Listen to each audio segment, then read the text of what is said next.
Everyone, it's Nathan from Rookbooks here. Welcome back to the channel. In this video I am doing something a little bit different, and I'm going back over a pose I had done last year, at the start of last year, of Vegeta. So this is just a portrait of Vegeta, and utilizing a few more skills and things that I've learned over this last year, making him a little bit more realistic and playing with the style. Because it is inspired from anime, I did want to utilize the brushes that I got from Wang Ling from their Patreon. I wanted to sort of emulate that style that Wang Ling puts into their work. I did have this piece up on my Instagram. I put it up there and didn't actually receive a very good response to it, so I wasn't sure if I was going to make this video or not. But to be honest, I had a lot of fun painting this piece, and I liked the end product myself, so I thought I'd share it with you and show you where I've come from, how far I've come in the last year. So my original piece was basically just directly anime, and this one I really wanted to push myself in terms of anatomy and a lack of line work. Actually, I wanted to use those brushes to do something a bit different. And this is definitely different. This is inspired by Dave Greco. He does a lot of his work in black and white first, and I have tried that in the past and I didn't like it, so I'm trying it again to see if it works for me.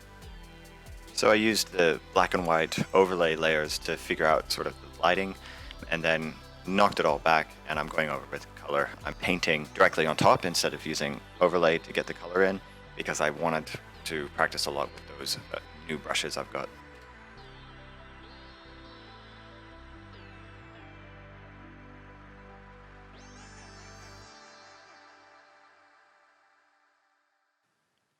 During the rendering process, I used a lot of different reference for the face, lots of different actors and poses and things like that. I used a whole bunch of different ones and kind of spliced them together in my head, and kind of used the best elements that I liked of each one to create something that, you know, if Vegeta was a real person, what would he look like?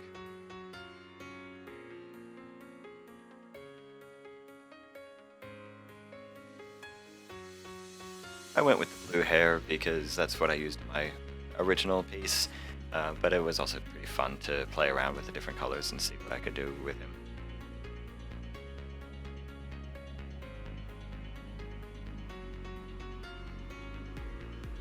And I really paid attention to my anatomy in this piece as well.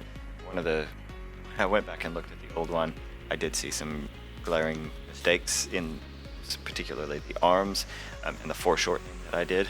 So the foreshortening of the hand is obviously pretty significant in this piece, but also my line work on the armor really needed some work as well. So I paid attention to my shape design and where the lighting was coming from to give the form to each shape, which was a challenge, trying to figure out what color I should be putting into the white armor and the gloves. Like for skin, it's in my opinion, I almost always use a warm shadow for basically all skin. But when it's a white, the choice of cool or warm shadows can really change the whole piece. And I had in mind that it would be a blue light, because he was gone Super Saiyan Blue, and he's probably going to be shooting a blue energy beam.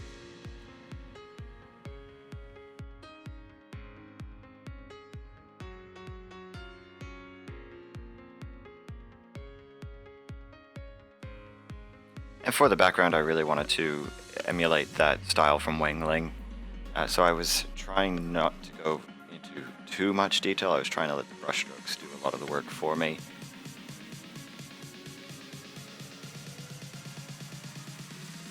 So that's pretty much the whole process for this piece. Played around with the colors a little bit here and there, but otherwise that was it. Alright, so here was the original that I did about a year ago, and as you can see, that arm on the right hand side, I don't know what's happened there. I was learning how to do different blend modes, so I went a bit crazy on the color dodge here.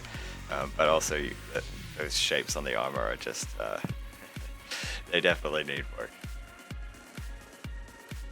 And here's the final piece. So thank you so much for watching, guys. I'll see you next time.